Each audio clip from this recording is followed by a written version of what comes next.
नमस्कार, मैं हूं सत्यपाल और आप देख रहे हैं CWB हिंदी न्यूज। मौसम अपडेट। आज से हरियाणा सहित इन राज्यों में भारी बारिश की संभावना। IMD ने जारी किया अलर्ट। हरियाणा और NCR दिल्ली में लगातार मानसून गतिविधियां दर्ज की जा रही हैं, परंतु अभी भी हरियाणा के 7 जिलों में औसत से कम बारिश दर्ज की गई है। परंतु जल्द ही मानसून सक्रिय होने से आने वाले दिनों में हरियाणा के अधिकतर स्थानों पर औसत से अधिक बारिश होने की संभावना बन रही है। संपूर्ण मैदानी राज्यों पंजाब, राजस्थान, हरियाणा, NCR, दिल्ली, उत्तर प्रदेश, बिहार, पश्चिम बंगाल और झारखंड आदि राज्यों में हल्की से मध्यम और झमाझम बारिश होने की संभावना है। इस दौरान संपूर्ण इलाके में बादल अपना डेरा जमा लेंगे और 20 से 24 जुलाई के दौरान गरज चमक और तेज गति की हवाओं के साथ कहीं हल्की तो कहीं मध्यम और कहीं तीव्र बारिश होने की संभावना बन रही है। कुछ स्थानों पर बिजली भी गिर सकती है। आमजन सजग रहें। भारतीय मौसम विभाग ने हरियाणा व NCR, दिल्ली के अधिकतर स्थानों पर येलो और ऑरेंज अलर्ट जारी कर दिया है। 22 जुलाई तक फसलों पर किसी भी तरह के कीटनाशक व अन्य दवाओं का छिड़काव किसान भाई न करें। बड़ी राहत। कौशल विकास निगम में इंस्ट्रक्टर के 3206 पदों पर नियुक्ति को हरी झंडी। हरियाणा हाईकोर्ट ने हटाई रोक। पंजाब एवं हरियाणा हाईकोर्ट ने कौशल विकास निगम द्वारा की जा रही 3206 पदों की भर्ती में इंस्ट्रक्टर की परीक्षा परिणाम व नियुक्ति पर लगी रोक हटाने के आदेश दे दिए हैं। हाईकोर्ट के इस आदेश से साल भर से अधिक समय से रुकी हुई भर्ती को हरी झंडी मिल गई है। हाईकोर्ट ने कहा कि जब सरकार नियमित भर्ती कर रही है तो अनुबंध के आधार पर नियुक्त व्यक्ति कैसे इस पर रोक लगाने की मांग कर सकता है। यह मांग तभी की जा सकती है जब उनके स्थान पर अनुबंध पर नियुक्ति की जा रही हो। हाईकोर्ट ने इन टिप्पणियों के साथ अर्जी को मंजूर करते हुए भर्ती से रोक हटा दी है। हरियाणा में अपराधियों पर पुलिस का ऑपरेशन आक्रमण। DGP ने कहा भविष्य में जारी रहेंगे विशेष अभियान। हरियाणा पुलिस द्वारा विशेष अभियान ऑपरेशन आक्रमण के तहत बदमाशों, उद्घोषित अपराधियों, बेल जंपर्स को काबू करने सहित अवैध हथियारों एवं शराब की धरपकड़ सहित मादक पदार्थों की तस्करी पर शिकंजा कसने के लिए समस्त प्रदेश में व्यापक स्तर पर छापेमारी की गई। सभी जिलों में एक साथ चले इस अभियान में IPC, NDPS और आर्म्स एक्ट की संबंधित धाराओं के तहत 494 FIR दर्ज कर 682 आरोपियों को गिरफ्तार किया गया। यह एक दिवसीय अभियान अवैध हथियारों पर रोक लगाने, अपराधियों और असामाजिक तत्वों को सलाखों के पीछे डालने और राज्य से नशीली दवाओं के खतरे को खत्म करने के उद्देश्य से चलाया गया। प्राप्त रिपोर्ट के अनुसार लगभग 5000 पुलिसकर्मियों की 616 टीमों ने प्रदेश में कई स्थानों पर रेड की। काबू किए गए ये बदमाश या तो फरार चल रहे थे या फिर दर्ज कई मामलों में वांछित थे। भविष्य में भी इस तरह के विशेष अभियान जारी रहेंगे। हरियाणा में शुरू हुए 3 हाईवे, अब गुरुग्राम से सोहना पहुंचना हुआ आसान। हरियाणा के मुख्यमंत्री मनोहर लाल खट्टर ने कहा कि हरियाणा में राष्ट्रीय राजमार्गों का जाल बिछाया जा रहा है, जिससे देश विदेश के निवेशक हरियाणा में निवेश करने के लिए और अधिक आकर्षित होंगे। उन्होंने कहा कि प्रदेश में सभी रेलवे फाटकों पर रेलवे ओवरब्रिज तथा रेलवे अंडरब्रिज बनाए जा रहे हैं। मुख्यमंत्री गुरुग्राम में राष्ट्रीय राजमार्ग की 3 बड़ी परियोजनाओं के लोकार्पण अवसर पर संबोधित कर रहे थे। इन 3 परियोजनाओं के लोकार्पण कार्यक्रम में केंद्रीय सड़क परिवहन एवं राजमार्ग मंत्री नितिन गडकरी मुख्य अतिथि थे। मुख्यमंत्री ने कहा कि गुरुग्राम में बनाया गया NH 248 से दिल्ली गुरुग्राम हाईवे को दिल्ली वडोदरा एक्सप्रेस वे से जोड़ता है। इससे गुरुग्राम से सोहना के बीच की यात्रा के समय में भी कमी आएगी। जहां पहले गुरुग्राम से सोहना जाने में लगभग 1 घंटे का समय लगता था, वहीं अब मात्र 15 मिनट में सोहना पहुंचा जा सकेगा। CM ने कहा कि आज खेड़की मोड़ से भिवानी बाईपास होते हुए हालुवास गाँव तक 4 लेन परियोजना का शुभारंभ किया गया है और NH 11 पर रेवाड़ी से अटेली मंडी 4 मार्गीय सड़क का उद्घाटन भी किया गया है। हरियाणा में शस्त्र लाइसेंस संबंधित सेवाएं मिलेंगी ऑनलाइन। अब मात्र इतने रुपए में बनेगा आर्म्स लाइसेंस। हरियाणा पुलिस की कार्यप्रणाली में पारदर्शिता और दक्षता बढ़ाने के उद्देश्य से मुख्यमंत्री मनोहर लाल ने RTC भौंडसी गुरुग्राम में शस्त्र लाइसेंस संबंधित 14 शस्त्र लाइसेंस सेवाओं और 6 अस्त्र शस्त्र प्रशिक्षण केंद्रों का शुभारंभ किया। इस अवसर पर गृह स्वास्थ्य मंत्री अनिल विज चंडीगढ़ से ऑनलाइन माध्यम से इस कार्यक्रम से जुड़े। मुख्यमंत्री ने कहा कि जो लोग शस्त्र लाइसेंस के लिए आवेदन करते थे उन्हें कार्यालयों के चक्कर काटने पड़ते थे। इतना ही नहीं, लाइसेंस प्रक्रिया में भ्रष्टाचार का आरोप भी लगता था। इन्हीं सारी कठिनाइयों को दूर करने के उद्देश्य से ऑनलाइन सेवा का शुभारंभ किया गया है। अब मात्र 25 दिन में लाइसेंस प्रक्रिया पूरी हो सकेगी। अब से मात्र 2100 रुपए में लाइसेंस बनेगा, जिसमें 1500 रुपए प्रशिक्षण तथा 500 रुपए लाइसेंस फीस तथा 100 रुपए सरल केंद्र की फीस शामिल है। लाइसेंस से संबंधित सेवाएं या काम करने के लिए अब किसी को भी कार्यालय में जाना नहीं पड़ेगा, बल्कि नागरिक घर में बैठकर ऑनलाइन माध्यम से सारे काम करने में सक्षम होंगे।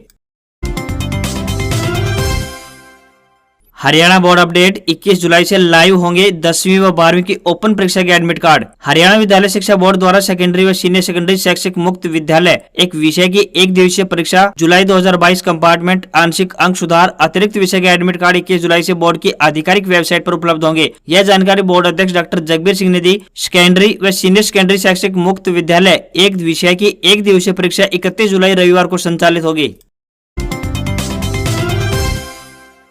डीएसपी सुरेंद्र मर्डर में एनकाउंटर के बाद एक आरोपी गिरफ्तार, पुलिस ने टांग में गोली मारकर पकड़ा। नूंह में डीएसपी सुरेंद्र सिंह बिश्नोई की हत्या करने वाले एक आरोपी को पुलिस ने मुठभेड़ के बाद गिरफ्तार कर लिया। सीआईए तावड़ू और आरोपियों के बीच मुठभेड़ में एक आरोपी को टांग में गोली लगी, जिसके बाद उसे काबू कर लिया गया। डीएसपी की हत्या वाली जगह से कुछ दूर यानी पंचगांव कर पहाड़ियों पर आरोपी को जब पुलिस ने घेरा तो आरोपी ने पुलिस टीम पर कई राउंड फायर किए। पुलिस की गाड़ी पर भी गोलियां लगी। जवाबी कार्रवाई में डंपर की क्लीनर इकरार को पुलिस की गोली लगी। पुलिस ने आरोपी को गिरफ्तार कर लिया। आरोपी को इलाज के लिए नूंह के नल्लड मेडिकल कॉलेज में भर्ती कराया गया। आरोपी पचगांव का ही रहने वाला है। उसे आज कोर्ट में पेश किया जाएगा। उधर दूसरी तरफ शहीद सुरेंद्र सिंह का पोस्टमार्टम कर दिया गया है और उनके शव को हिसार स्थित उनके पैतृक गांव सांगरपुर लेकर जाया जाएगा, जहां बुधवार को उनका अंतिम संस्कार होगा। मुख्यमंत्री सीएम मनोहर लाल खट्टर ने मौन रखकर डीएसपी सुरेंद्र सिंह को श्रद्धांजलि अर्पित की। मुख्यमंत्री ने शोक संतप्त परिवार के प्रति अपनी गहरी संवेदना व्यक्त करते हुए कहा कि वे इस दुख की घड़ी में परिवार के साथ हैं। उन्होंने कहा कि सुरेंद्र सिंह एक बहादुर अधिकारी थे और उनकी बहादुरी को हमेशा याद रखा जाएगा। उन्होंने कहा कि सुरेंद्र सिंह के परिवार को 1 करोड़ की कुल आर्थिक सहायता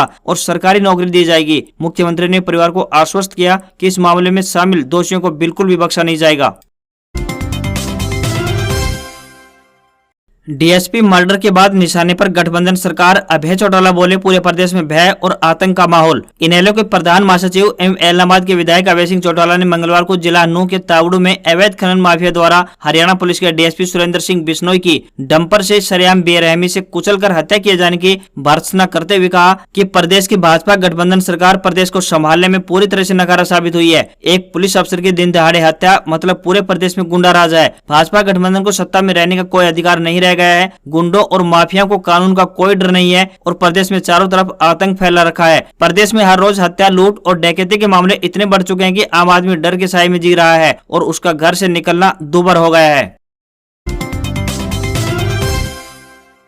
17 अगस्त से भाजपा का मिशन 400 प्लस। केंद्रीय मंत्री जीती सीटों पर हर महीने और हारी सीटों पर हर 15 दिन में दौरा करेंगे। 25 जुलाई को राष्ट्रपति और 6 अगस्त को उपराष्ट्रपति चुनाव के बाद भाजपा 2024 के लोकसभा चुनाव की तैयारियों में जुट जाएगी। 1.5 साल बाद होने जा रहे आम चुनाव के लिए केंद्रीय और राज्य सरकार के मंत्रियों सहित पदाधिकारियों की ड्यूटी 17 अगस्त से शुरू हो जाएगी। पिछले लोकसभा चुनाव में पार्टी ने 303 सीटें जीती थी। सहयोगी पार्टियों को 54 सीटें मिलाने पर कुल 357 सीटें होती है। भाजपा की योजना है कि चुनाव से पहले इन सीटों पर केंद्रीय मंत्रियों का महीने में एक बार दौरा अवश्य हो। पिछले लोकसभा चुनाव में भाजपा जिन 144 सीटों पर हारी थी, वहां केंद्रीय मंत्रियों का 15 दिन में एक दौरा अवश्य होगा। भाजपा के एक वरिष्ठ नेता का कहना है कि 2024 में सहयोगियों के साथ मिलकर पार्टी 400 से अधिक सीट जीतने की रणनीति पर काम कर रही है।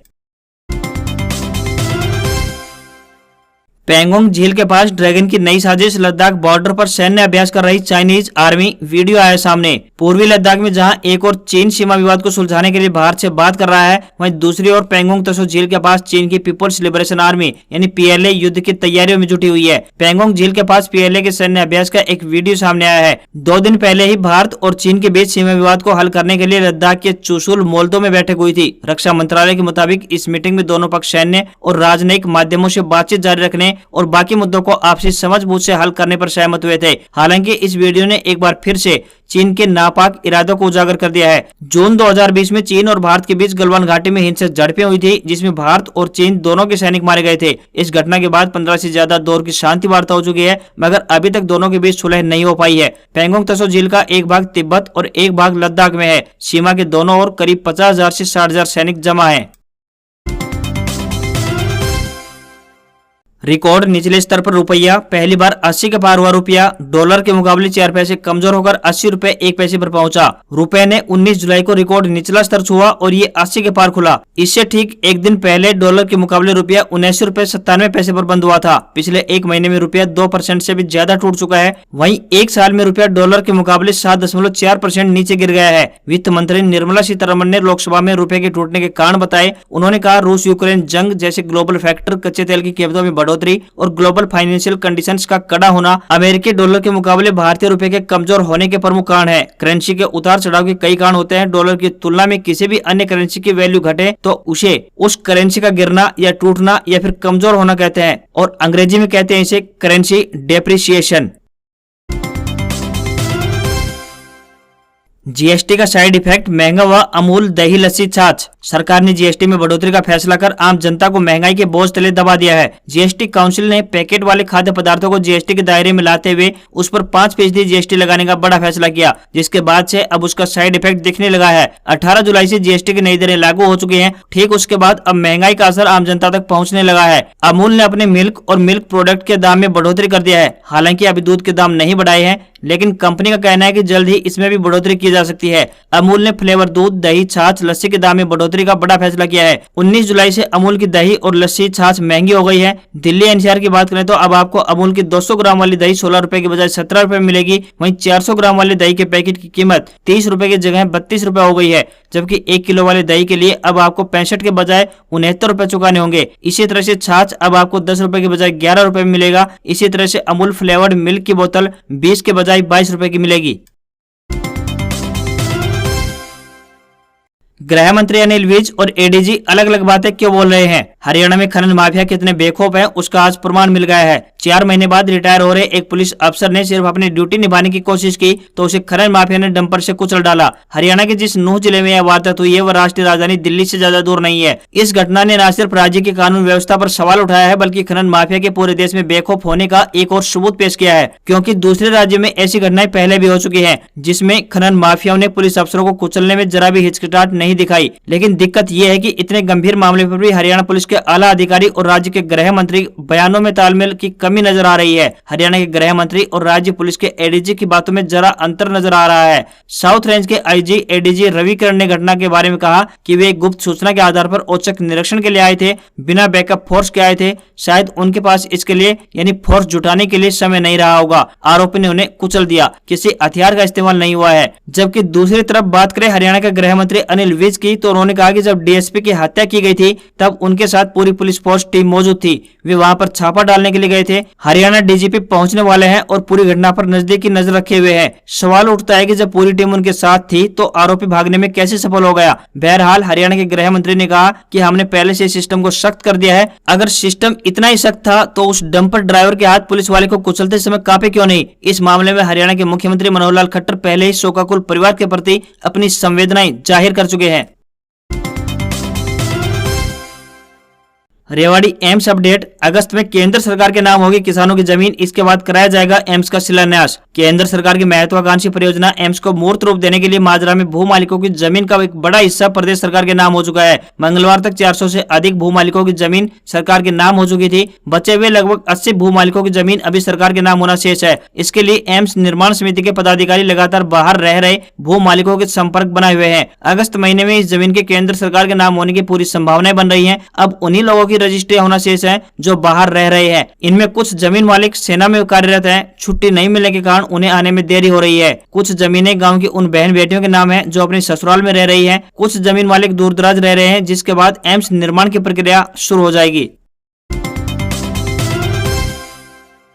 एक्सिस बैंक और सिटी बैंक ने किया एफडी पर ब्याज दरों में बड़ा बदलाव। रिजर्व बैंक ऑफ इंडिया की तरफ से कुछ दिन पहले ही रेपो रेट में बढ़ोतरी की गई थी। इसके बाद धीरे धीरे सभी बैंकों ने एफडी की ब्याज दरों में बदलाव किया। इसी दिशा में प्राइवेट सेक्टर के एक्सिस बैंक और सिटी बैंक की तरफ से फिक्स्ड डिपॉजिट पर ब्याज दरों में बदलाव किया गया है। बता दें कि एक्सिस बैंक की बढ़ी हुई ब्याज दरें 16 जुलाई से लागू हो चुकी हैं। वहीं दूसरी तरफ सिटी बैंक की बढ़ी हुई ब्याज दरें भी 17 जुलाई से लागू हो चुकी है। एक्सिस बैंक में एफडी की ब्याज दरों की बात करें तो 1 साल से लेकर 1 साल 11 दिन से कम 5.4% ब्याज मिलेगा। वहीं 5 साल से लेकर 10 साल के बीच 5.7% मिलेगा। वहीं दूसरी तरफ सिटी बैंक की बढ़ी हुई ब्याज दरों की बात करें तो 271 से 540 दिन के बीच 2.75% ब्याज दर मिलेगा। वहीं 732 से 1096 दिन के बीच 3.5% की दर से ब्याज मिलेगा। आज खबरों में बस इतना ही। देखते रहिए CWB हिंदी न्यूज। नमस्कार।